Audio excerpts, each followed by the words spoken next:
So many of our clients are looking to build a culture which supports greater simplicity in their business. They suffer from over-complexity. It makes them slow and less agile, less able to respond to what customers need, harder to understand, all sorts of issues like that. And the tendency is to think about simplicity in relation to process, simplifying process. But of course, at Walking the Talk, we're much more interested in mindsets and behaviors and the shadow that a leader casts. So I want to talk a little bit about a leader's relationship to simplicity.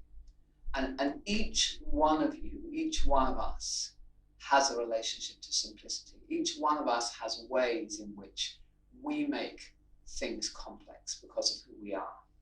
And if a leader can understand their relationship to simplicity, they can do something to change it.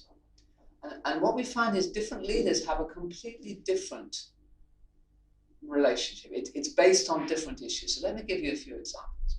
So some leaders make things complex because they have a love of detail. They find it very hard to stay at the strategic level, and they delve too much into detail. And in delving too much into detail, I remember a particular client we had who used to send out lots of kind of emails which would ask for some incredibly detailed piece of information, and he wouldn't realize that it would then take 3 weeks of a whole lot of people to do a whole lot of work in order to respond to that email, and it probably wasn't actually that crucial in the first place.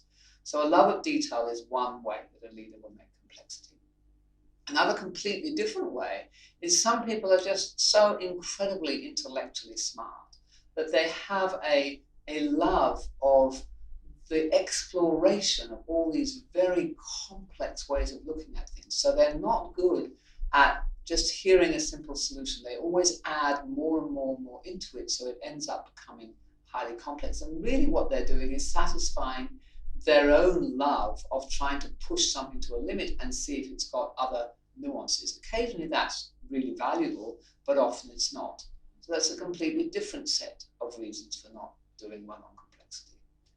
Other people are not good on simplicity because they find it very hard to prioritize.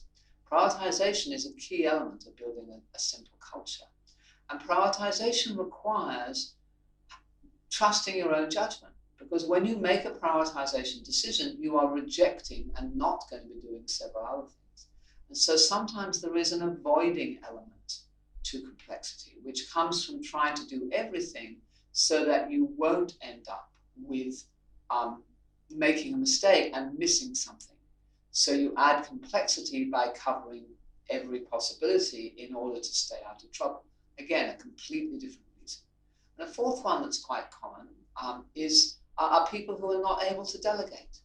So they hold on to things because they like control or because they don't want to burden other people. And so they add complexity because everything has to come up to them, and they become a bottleneck because they're not able to successfully push decisions down and encourage people to resolve things laterally rather than escalating.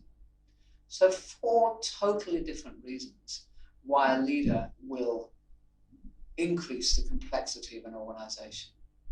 And unless leaders are able to recognize that behavior in themselves and start to work out which applies to them, and then start to build the muscle of doing it differently, the culture's not going to change. You can change all the processes in the world, but most complexity comes from the behavior and the mindsets that leaders have.